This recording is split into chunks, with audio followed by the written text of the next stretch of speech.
पाकिस्तान पृथ्वी पर मौजूद सभी देशों में से सबसे अनस्टेबल अगर कोई देश हो सकता है तो वो है पाकिस्तान।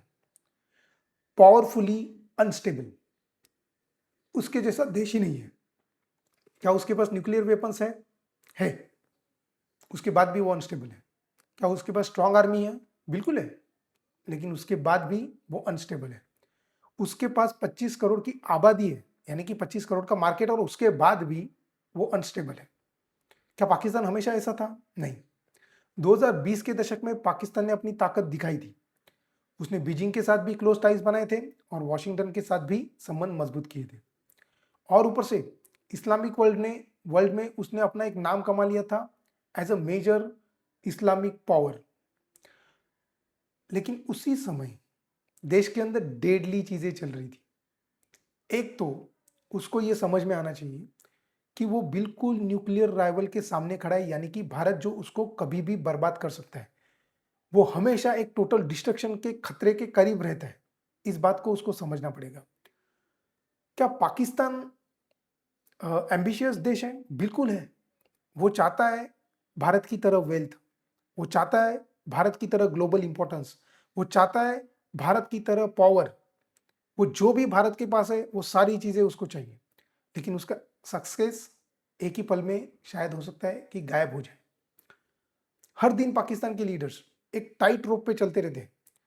कभी वो ब्राइट फ्यूचर की ओर बढ़ने की कोशिश करते हैं, कभी डिजास्टर से बचने की कोशिश करते हैं। एक बड़ा डिजास्टर कभी भी हो सकता है, कुछ भी हो सकता है पाकिस्तान में। अभी पाकिस्तान की सिचुएशन इनफैक्ट पहले से बहुत ज्यादा डेंजरस हो गई है। देश के अंदर टेरर ग्रुप्स और सेपरेटिस्ट मूवमेंट बहुत ज्यादा बोल्ड हो चुके हैं। पॉलिटिकल अपोजिशन को लगता है कि उनके पास फाइट के अलावा कोई दूसरा रास्ता नहीं है। उनकी इकोनॉमी वीक है, उनकी रीजनल पोजीशन अनस्टेबल है, और ऊपर से इनकी नई ग्लोबल फ्रेंडशिप्स पाकिस्तान को अलग अलग दिशाओं में खींच रही है। सबसे खतरनाक बात यह है कि इनके टॉप लीडर्स को ऐसे लगता है और उनके एलाइज को ऐसे लगता है कि ये ऑलरेडी जीत चुके हैं। जब देश हमेशा क्राइसिस के करीब रहता है तो उसका ओवर कॉन्फिडेंस एक डेडली मिस्टेक बन सकता है, जो पाकिस्तान अभी फिलहाल कर रहा है। बताता हूं कैसे। 31 जनवरी को पाकिस्तान पर एक बड़ा टेरर अटैक हुआ। यह अटैक बलूचिस्तान में हुआ। बलूचिस्तान एक रिसोर्स रिच ऐसा प्रोविंस है। इस प्रोविंस में पाकिस्तान की कुल लैंड का करीब करीब 40% से ज्यादा हिस्सा है, उससे थोड़ा सा ज्यादा ही हो सकता है। क्वेटा और अन्य शहरों में उस दिन गनमैन ने पुलिस स्टेशंस को, बैंक्स को, मार्केट को और स्कूल को निशाना बनाया और हमला किया।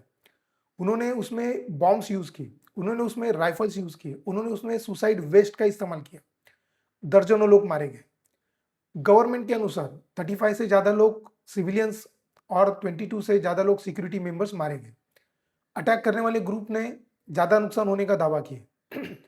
यह अटैक बलूचिस्तान लिबरेशन आर्मी यानी कि बीएलए नाम के ग्रुप ने किया था।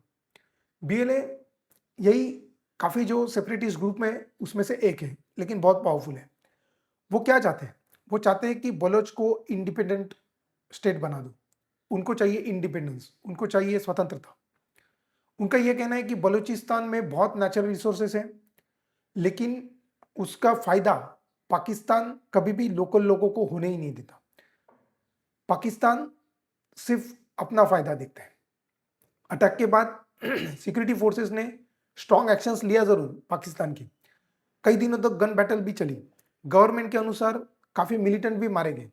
एग्जैक्ट डेट नंबर अभी क्लियर नहीं है, दोनों पक्षों में नंबर्स अलग अलग बताए जा रहे हैं।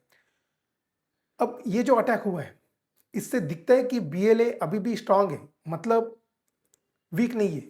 इसका मतलब जो आपके पॉलिटिशियंस कहते हैं कि हमने ऑलरेडी जीत हासिल कर ली है, वहीं पर ये गलत है। इसी को कहते हैं ओवर कॉन्फिडेंस, और ओवर कॉन्फिडेंस में लिए हुए डिसीजंस गलत ही हो सकते हैं। दूसरी चीज, पाकिस्तान को नॉर्थ हिस्से में और एक बड़ा थ्रेट है। यह थ्रेट है पाकिस्तानी तालिबान से। यह ग्रुप अफगान तालिबान से अलग है। ये अफगान बॉर्डर के पास ही ऑपरेट करते हैं और पिछले कुछ सालों में उन्होंने बहुत सारे अटैक्स भी किए हुए हैं। और वो चाहते हैं कि पाकिस्तान के काफ़ी सारे इलाकों में शरिया कानून लागू कर दिया जाए। और ये ऐसे ग्रुप्स हैं जो बॉर्डर आसानी से क्रॉस कर सकते हैं। ये दूसरे एक्सट्रीमिस्ट ग्रुप को भी मदद करते हैं। पाकिस्तान उन्हें पूरी तरह स्टॉप नहीं कर पाया है और धीरे-धीरे इनफैक्ट ये ग्रुप्स स्ट्रॉन्गर भी होते जा रहे हैं। ये ग्रुप्स अभी इस्लामाबाद पर कब्जा नहीं करेंगी। उनकी इतनी ताकत है क्या? शायद हो भी सकती है, शायद नहीं भी, लेकिन इस्लामाबाद पे वो इतनी जल्दी कब्जा नहीं करेंगी।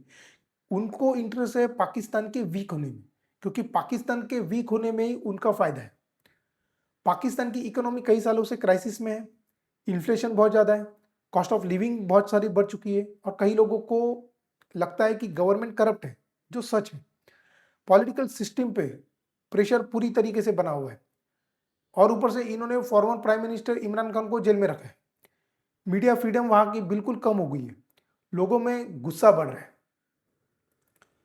ऐसे सिचुएशन में पाकिस्तान पर बाहर से भी प्रेशर है, जैसे इंडिया से तो है ही है, अफगानिस्तान से भी है, उनके साथ भी अभी उसके टेंशन चल रहे हैं और ऊपर से इन्होंने सऊदी अरेबिया के साथ, टर्की के साथ, कतर के साथ और इजिप्ट के साथ एक सिक्योरिटी टाइज बनाई है। यही अलायंस शायद हो सकता है आगे चल के इन फ्यूचर पाकिस्तान को नए कॉन्फ्लिक्ट्स के ऊपर, नए कॉन्फ्लिक्ट्स में खींच ले। चाइना पाकिस्तान का क्लोज पार्टनर है, चाइना ने बहुत इन्वेस्टमेंट की है वहां पर, लेकिन वो भी चाहता है कि उसके प्रोजेक्ट सेफ रहे, उसकी इन्वेस्टमेंट सेफ रहे। चाइनीज प्रोजेक्ट पर कई अटैक भी हुए, इससे चाइना पाकिस्तान रिलेशन में हमेशा एक टेंशन सा बना रहता है। और ऊपर से यूनाइटेड स्टेट्स, वो भी पाकिस्तान के साथ क्लोजर टाइज चाहता है। एक तो रीजन है चाइना बहुत ज़्यादा अंदर ना घुस जाए, एक ये रीजन है, और दूसरा कि मिनरल्स तक का एक्सेस उनको चाहिए और चाइना को वो बैलेंस करना चाहते हैं। लेकिन ये सारी चीज़ें तब पॉसिबल है जब देश में स्टेबिलिटी हो। क्या पाकिस्तान स्टेबल देश है? नहीं। क्या उसमें स्टेबिलिटी है? बिल्कुल नहीं। स्टेबिलिटी उनके लिए एक ड्रीम की तरह है। पाकिस्तान सिर्फ एक क्राइसिस में नहीं है, वो मल्टीपल कनेक्टेड क्राइसिस में फंसा हुआ है। सिक्योरिटी प्रॉब्लम इकोनॉमी को हर्ट करता है, इकोनॉमिक प्रॉब्लम पॉलिटिकल एंगर बढ़ाते हैं और पॉलिटिकल एंगर इंस्टेबिलिटी बढ़ाते हैं। ये सभी प्रॉब्लम एक दूसरे को फीड करते हैं। अभी पाकिस्तान के पास क्लियर रिकवरी प्लान नहीं है। लीडरशिप जी उनकी है या जो थी, उन्होंने कभी भी इसके पहले ना कभी स्ट्रॉन्ग सॉल्यूशंस दिए और ना अभी भी वो स्ट्रॉन्ग सॉल्यूशंस दे रहे हैं और इन फ्यूचर पता नहीं कि वो स्ट्रॉन्ग सॉल्यूशंस दे पाएंगे या नहीं। यानी कि ये सिचुएशन कभी भी बिगड़ सकती है। अभी फिलहाल फिर भी ठीक है, लेकिन कभी भी ये बिगड़ सकती है। अगर सुधार नहीं हुआ तो इसके परिणाम बहुत सीरियस हो सकते हैं। जब मैं परिणाम कहता हूं तो इसका मतलब परिणाम सिर्फ पाकिस्तान को ही झेलने पड़ेंगे क्या? नहीं, वो झेलने पड़ेंगे उसके इर्द गिर्द फैले हुए देशों को भी, यानी कि भारत को भी, अफगानिस्तान को भी, टर्की को भी, चाइना को भी, जितने भी देश उसके आसपास में है, उन सब लोगों को इसके परिणाम झेलने पड़ेंगे।